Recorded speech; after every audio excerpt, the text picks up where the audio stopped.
प्रतिवर्ष Odisha make in Odisha Odisha पाई तैयारी होची नुआ संभावना आउ आसुची नुआ निवेश आम अधिक आलोचना करबा हम सहित अछंती आबाडा ग्रुप मुख्य विनीत मित्तल से कौन अपॉर्चुनिटी देखुचंती ओडिशा रे निवेश को लेकिन कौन प्लान होइछ।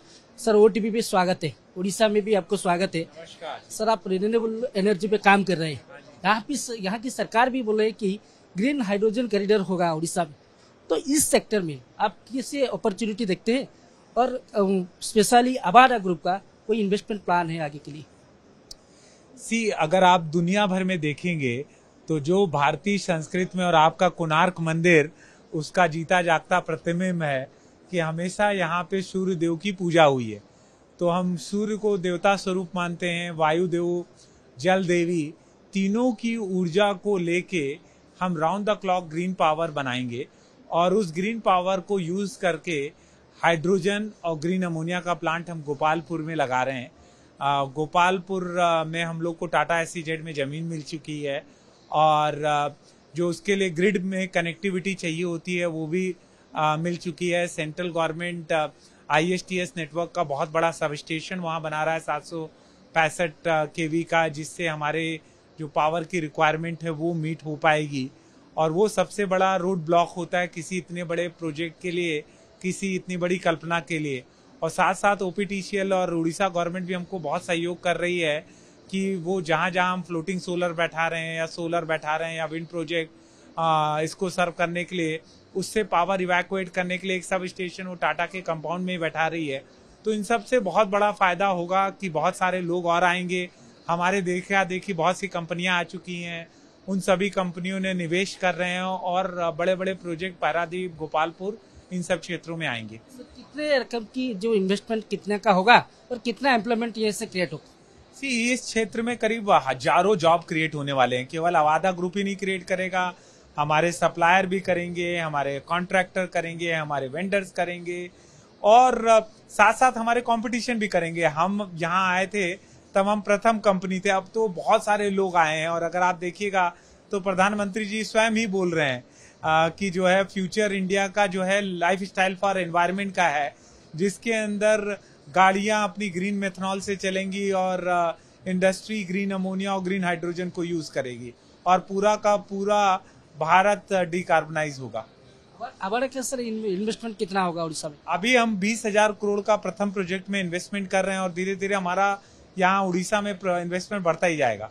गोपालपुर प्रोजेक्ट के लिए MOU साइन हो गया या आज होगा? गोपालपुर प्रोजेक्ट के लिए MOU भी साइन हो गया, एग्रीमेंट भी साइन हो गया, जमीन भी मिल गई, ग्रिड कनेक्टिविटी भी मिल गई, पानी भी मिल चुका है। आज भी एक नया MOU हम लोग साइन कर रहे हैं, वो पारादीप के लिए है और उस पे काम चालू होगा, लेकिन गोपालपुर में काफी प्रोग्रेस हो चुकी है। जी, पारादीप की प्रोजेक्ट के बारे में हम जानना चाहिए, कितने इन्वेस्टमेंट होगा, क्या प्रोजेक्ट होगा? पारादीप के साथ हम लोग भिन्न भिन्न क्षेत्रों में इन्वेस्टमेंट कर रहे हैं और वहाँ पे भी ग्रीन अमोनिया, ग्रीन मेथनॉल का प्लांट डाल रहे हैं। और वो गोपालपुर का ज्यादा बड़ा प्रोजेक्ट है, पारादीप में उससे छोटा है, लेकिन उसकी सारी चीजें जो चीजें उसमें यूज होंगी उसकी इन्वेस्टमेंट भी उड़ीसा में ही कर रहे हैं। प्रोजेक्ट ग्राउंडेड होने के लिए जो सरकार की सहयोग और सहभागिता को आप कैसे देखते हैं? राज्य सरकार आपको कैसे सहयोग कराए जो प्रोजेक्ट को ग्राउंडेड करने के लिए? किसी भी राज्य में जब आप जाते हैं तो ये बहुत इम्पोर्टेंट है कि वहाँ की सरकार, वहाँ की ब्यूरोक्रेसी आपके विजन को समझ पाए और उस विजन को सकारात्मक रूप से कंप्लीट कराने में सहयोग करे। तो आज अगर आप देखिएगा तो उड़ीसा के अंदर एक हंगर है कि मेरे को जो उड़ीसा का नागरिक है उड़ीसा से बाहर जाके काम करता है, ऐसा नहीं चाहिए। हमको उड़ीसा के लोग उड़ीसा में ही काम कर सकें, ऐसा माहौल क्रिएट करना है। तो आप अपने मुख्यमंत्री जी को देखिएगा तो बहुत सरल सिंपल से इंसान है, उनसे मिलके कभी लगता ही नहीं आप किसी मुख्यमंत्री से मिल रहे हैं, आपको लगता है किसी एक सज्जन इंसान से, एक आम नागरिक से मिल रहे हैं जो आपकी समस्याओं को एक आम इंसान के रूप में देखना चाहता है। वो बोलता है चूंकि मैं मुख्यमंत्री की पद पे बैठा हूं, मैं आपकी मदद भी करूंगा उन समस्याओं को समाधान करने के लिए। और वो अप्रोच केवल चीफ मिनिस्टर का नहीं है, चीफ सेक्रेटरी साहब भी उसी मीटिंग में थे, इंडस्ट्री सेक्रेटरी भी थे, उनका अप्रोच भी सेम था। तो आदमी ये नहीं देख रहा है कि आपको कॉम्प्लेक्सिटी कैसे बताएं, वो बोलते हैं आपको समस्या आएगी, लेकिन हम आपके साथ खड़े होकर इन समस्याओं का समाधान करेंगे और जो चीज आपको सुविधाएं चाहिए, जो सरकार ने MOU में प्रॉमिस किया, वो हम करके देंगे और हमको कुछ और चाहिए भी नहीं। सरकार ने जो एग्रीमेंट में लिखा है उतना दे दे और हम भी सफल हो जाएंगे और उड़ीसा तो सफल होगा ही होगा।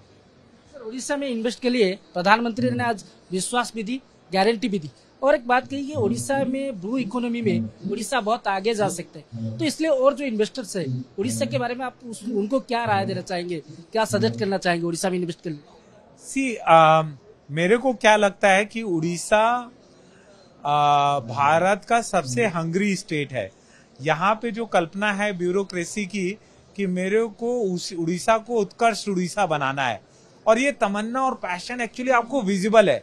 आज आप जब सुबह फंक्शन में आए, जिस वार्म से आपको स्वागत कर रहे हैं, जिस तरह से chief minister, deputy chief minister, bureaucracy आपको मिल रही है, कोई ये फॉर्मेलिटी नहीं है। ये एक्चुअली दिल से लग रहा है कि ये चाहते हैं कि आप भी सफल होइए, उड़ीसा भी सफल हो। और प्रधानमंत्री जी तो बोलते हैं संकल्प से सिद्धि।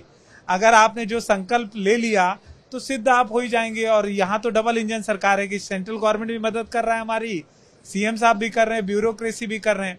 तो अगर आपको कोई भी नई इंडस्ट्री लगानी है तो उड़ीसा में आइए, क्योंकि जब हमने स्टडी किया तो उड़ीसा का फिस्कल डिसिप्लिन सबसे अच्छा है। यहाँ सब्सिडी लोगों को टाइम पे मिलती है, जो परमिशन चाहिए होते हैं वो टाइमली देते हैं। और सबसे अच्छी चीज क्या है कि मुख्यमंत्री, उप मुख्यमंत्री, चीफ मिनिस्टर, चीफ सेक्रेटरी सारे लोग एक्सेसिबल हैं। तो दिक्कत तो आएगी जब आप बड़ा प्रोजेक्ट करोगे, लेकिन समस्या का समाधान और निवारण जरूर होगा। बहुत बहुत धन्यवाद। आम आलोचना करुले विनीत मित्तल आवाड़ा ग्रुप जो मुख्य रही गोपालपुर 20,000 कोटी टंकार पुंजी निवेश कर रिन्यूएबल एनर्जी क्षेत्र में। आज आउ एक एमओयू साइन कर पारादीप नुआ प्रकल्प को